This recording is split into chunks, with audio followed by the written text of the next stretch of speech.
Did you just see what happened to the WNBA? The league is in total chaos right now. Fans are fuming and boycotting after Caitlin Clark's team got kicked out. Well, it appears that Caitlin Clark fans have listened. Last night, I received the ratings for the first round of games for the Chase for the Golden Toilet. As expected, darkness is coming.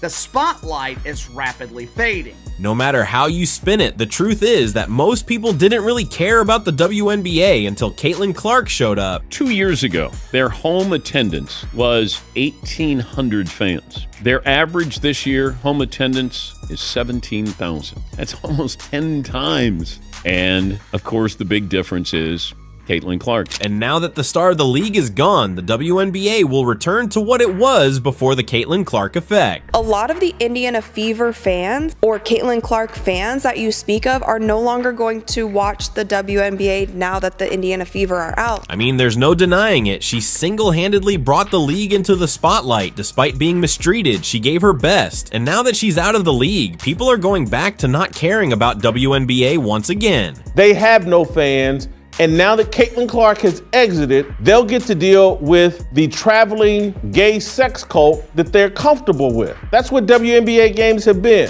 Fans were already fuming over all the hate Caitlin Clark was getting. Her opponents weren't just targeting her on the court, they were also accusing her fans of being hateful. And then the moment the ratings tank, they're going to come back and say, see, we were right all along. It's all the racists that follow Caitlin Clark that were watching the product, and now they're gone, and we're back with our diehards. And that's the ratings that you're seeing. Actual W fans, not WNBA, actual W fans. Let me get it right. That's going to be the argument The W. now. Well, guess what? Congratulations, because now Caitlin Clark's fans might just skip watching the WNBA altogether this year. And when I say Caitlin Clark's fans, I mean pretty much the entire WNBA audience. Because no one cared about your league before Caitlin Clark. There were no opposing fans. You barely had home fans. And so no one cared. A couple 300,000 people were watching your games before Caitlin Clark. But if there is still someone who thinks that Caitlin Clark's absence is not going to affect the viewership, they need to stop being ignorant and accept the truth. And the truth is, Caitlin Clark came in and made such an impact on how many people started to care about the WNBA. This was the highest viewed season in the history of the league. In 28 years, the numbers were stellar. Let's be honest, how many of you actually started watching the WNBA only after Caitlin Clark stepped onto the scene? Caitlin Clark drew a whole new fan base into it, and now the question is, because she has been eliminated, she and the Indiana Fever are eliminated after losing 2 games to the Connecticut Sun. What is the rest of the season going to look like, ratings-wise, for the WNBA? Are people still going to care? That is the question on everybody's mind, because when you look at the numbers with Caitlin Clark there, that's not much of a question if you ask me. Now we're seeing comments of people saying, well, it's been real, WNBA, I'm going to go back to watching football now. Like, I'll be back when Caitlin plays again, or I'll be back when the Indiana Fever play, because now I'm an Indiana Fever fan. Every Caitlin Clark fan is saying the same thing right now. WNBA just isn't the same without her. Caitlin Clark has literally carried the sport on her back all summer long. She talks that yang. That's what resonates with Caitlin Clark. It isn't her being white. It isn't her being straight. Her game resonates with people in basketball and across the country because she's got that edge. She plays with a flair. I heard her drop 3 F-bombs in one game sitting right there courtside. Her teammates had to hold her back. She's yelling at the coach. That's what Magic, Bird, Isaiah, Jordan, you name it, that's what they do. Clark resonates, but that clicking sound you hear is television's being turned off. Ain't nobody watching this stuff now. Ain't nobody turning the set on and saying, I gotta watch who? When she's on the court, you know records are about to get shattered. I mean, have you seen the insane list of records she smashed this season? That's it. Most points by a point guard in a season in WNBA history. Most double-doubles by a rookie guard in WNBA history. Most points by a rookie in WNBA history. Most assists by a rookie in the history of the WNBA. First WNBA rookie to record 2 triple-doubles. First triple-double by a rookie in WNBA history. First triple-double in Fever history. The first player to be named WNBA Player of the Month and Rookie of the Month in the same month. First player in WNBA history with 20 or more points, 15 or more assists, and 5 or more rebounds in a game. She won Rookie of the Month 4 times. Eastern Conference Player of the Week 3 times. She set a single-season record for assists. Period. Single-season rookie record for assists. That makes sense. Single-season rookie record for 3-pointers. game record for assists, 19. Franchise record for most double-doubles, three-pointers, career 10 or more assists in a game. How about that? Franchise record for most career 10 or more assists in a game. Fastest WNBA player to reach 100 three-pointers. She did it in 34 games. Most assists by a rookie in a WNBA All-Star game, for which she received the most fan votes ever.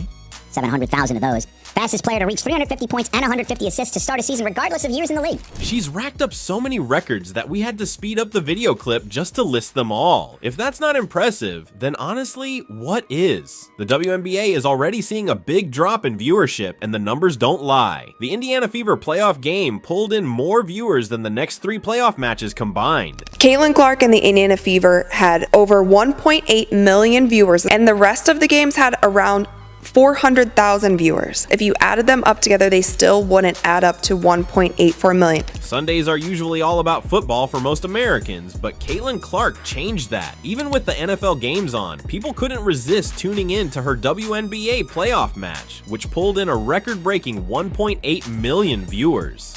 Sunday afternoon, competing directly with the fourth quarter of the early slate of games in the NFL. Caitlin Clark drew 1.8 million viewers on ABC. It was the most watched playoff game since Game 2 of the 2000 WNBA Finals, and it was the most watched game in the WNBA playoffs on an NFL Sunday. Now, you'd think everyone in the WNBA community would be thrilled that even with a full lineup of NFL games, the WNBA pulled in record-breaking viewership, but leave it to Caitlin Clark's #1 hater, Cheryl Swoops, to stir the pot. Instead of giving credit where it's due, Swoops, who's never been easily impressed by the Fever star, made it clear she wasn't even excited about the fact that the viewers tuned in to watch WNBA instead of NFL. She said the following in her podcast, Queens of the Court, when asked about her opinion on WNBA playoffs beating NFL viewership. So, I was not excited about the playoffs starting. First of all, it is a football Sunday. And I don't care how much we've grown and people are tuning in and they're watching in the eyes. You're going up against NFL on a Sunday. A Sunday. Well, Cheryl, the fact is fans chose to tune in on a Sunday, even with NFL games on, and they tuned in to watch Caitlin Clark. So you are not only disrespecting WNBA and Caitlin Clark, but also the new fans she brought into the league. It is not just a delusional fan base who is just delusional, but they're not really tuning in. No, these people are coming in waves to watch one player who has sold out every single arena that she has played in this season. Let's take a moment and discuss Caitlin Clark. She just didn't come and participate in the league. She revolutionized it. We talk about league attendance. The Indiana Fever, all right, with Caitlin Clark, led the league in attendance both home and on the road. Fever averaged 17,035 at home, 15,000 on the road. Attendance for the entire league up nearly 50% this year, according to data from across the timeline. And Indiana leads all teams with an average attendance of, like I said, of 17,035. Merchandise sales are up 450%. I'm gonna repeat that.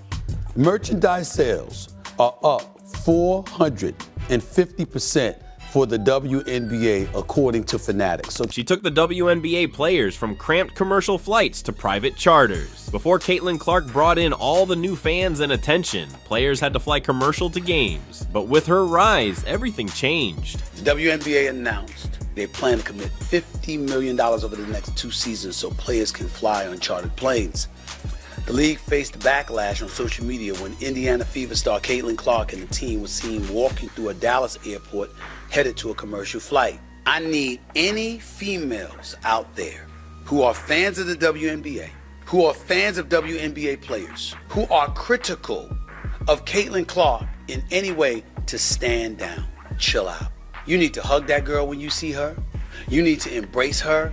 You need to compete like hell to go up against her, take her down on the basketball court. That's fine, which I believe the Diana Taurasi's and the Asia Wilsons and others of the world will gladly do.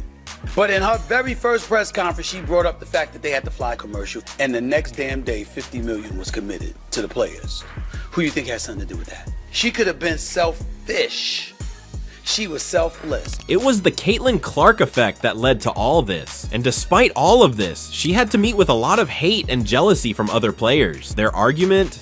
We've been grinding in this league for years, so why is Caitlin the one getting all the attention? If you are making the argument that ladies who helped build the NBA deserved far more shine that they were getting, You have every right to feel that way. What you have to respect, however, is that the paying customer, the audience, didn't feel that way. They did not give a damn about the WNBA. And they really were not feeling the WNBA to the degree that they're feeling the WNBA now, obviously because of Caitlin Clark, who's selling out games and got the Indiana Fever selling out games more than they sell out Pacer games. It's not just the viewership and attention she brought. Her game speaks for itself. Caitlin Clark transformed the Indiana Fever from one of the worst teams in the WNBA into a playoff contender. The Indiana Fever, remember, Caitlin Clark was drafted first, which means last year they were the worst team in the WNBA. It did not matter because this season they were the most watched team in the league. An average of viewership, 1.1 million viewers each game in the regular season. Other games, listen to this, paled in comparison, drawing just about 394,000 viewers on average per game. She didn't just impress the fans and everyone watching, she also won over analysts and even legendary basketball players, turning them into her biggest supporters. I could watch Caitlin Clark every single night play basketball. I'm that fascinated with her mind, her toughness, obviously her shooting ability. I think she might have cracked my top 5 all time, and that's men or women. All time? Yes. I'm going MJ's in that category. Steph Curry is in that category. And Caitlin Clark goes in there, man. And Larry Bird will be the other guy. That's my 5. This is what Charles Barkley had to say about Caitlin Clark. You women out there, y'all petty, man. Hey, LeBron, you're 100% right on these girls hating on Caitlin Clark. Y'all petty, girls. I expect men to be petty because we're the most insecure group in the world. Oh, you are. Y'all should be thanking that girl for getting y'all that private charters, all the money and visibility she bringing to the WNBA. Don't be petty like dudes. Listen, what she's accomplished, give her her flowers. Stop being petty, all you women out there. She got y'all charters. She bringing all y'all this money to the table, but y'all being petty like dudes. LeBron, you are 100% right. Y'all girls, stop being petty.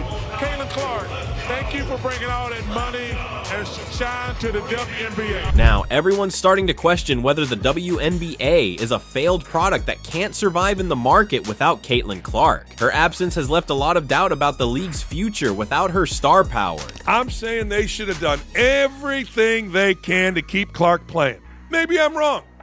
Maybe Asia Wilson and whoever these other angry women are, maybe, just maybe, they're going to take off and run with it. Maybe it's better with Clark not being in the playoffs so we can watch others. No, the audience just isn't interested in watching the other players. For most, it doesn't even feel like a real basketball game anymore. Caitlin Clark brought that fast-paced action and those pinpoint three-pointers that made women's basketball exciting. Without her, the season has already ended for me and countless other viewers. The celebration is over. Reality is knocking on the door of the porta potty. The truth is finally coming to the light. The same light that is going to be dimming here in about 12 hours when Caitlin Clark is eliminated from the playoffs. I know the mainstream media wants us to believe that the WNBA is surging in popularity. I know analysts like Monica McDougal at ESPN. They want us to recognize elite layup missers and failed dunkers. But what Casey has been telling you guys all season, it has been true. What I have said countless times over the past few months, it is finally being proven without a shadow of a doubt. Caitlin Clark is a megastar. Caitlin Clark is a box office draw, while the rest of the WNBA, it is nothing but a polished turd. It's not just the viewership that's taken a hit. Attendance at games has dropped significantly as well. Without Caitlin Clark, it seems like the excitement around the league is fading fast. And it's not just the ratings that were in the pooper. Attendance was clogging the drain as well. Aces shitbirds, 10,000 in an arena capable of holding 12. Linkers masculines, 8,500 in an arena capable of holding almost 19,000. Dreamers liberals, 11,000 in an arena capable of holding 18,000. If you're one of the dozens of fans in the WNBA, it is only going to get worse from here. But it didn't have to turn out like this. The WNBA had a golden opportunity with Caitlin Clark. They could have made her the official poster girl of the league and used her star power to elevate the WNBA to new heights. Instead, they missed the chance to fully capitalize on her impact. It's something. And I think that some of the ladies, not all, but some of the ladies in the WNBA are missing the point. But what did they do? Instead of supporting her, the entire league turned on her. They bullied her, and the league officials rewarded the bullies with titles and awards. A perfect example is when Dejanai Carrington hit Caitlin Clark in the eye. Everyone saw it, everyone knew it was wrong, and she should have been suspended for this. Dejanai Carrington get into it with Caitlin Clark. There were many accusing her of giving Caitlin Clark a black eye, having an intentional foul on Caitlin Clark, which wasn't called. Instead of suspending Dejanai Carrington and imposing a fine, the league went ahead and awarded her as the most improved player in the league. Can you believe that? Dejanai Carrington now has been awarded most improved player of the season. If people were to read about this WNBA player getting most improved this season, I think oftentimes if you would have looked last year, for example, they would have been like, who? Who is this person? Okay, moving on. I have no idea, nor do I care. But because this was the player just involved in a bit of a scuffle with Caitlin Clark in the opening game of the playoffs, now people are saying, oh, that woman that got most improved player, that's the one who stuck her fingernail in Caitlin Clark's eye. Until the WNBA fixes this bias and the negativity toward Caitlin Clark, I seriously doubt anyone will take them seriously. What do you think about this situation? Let me know in the comments section below.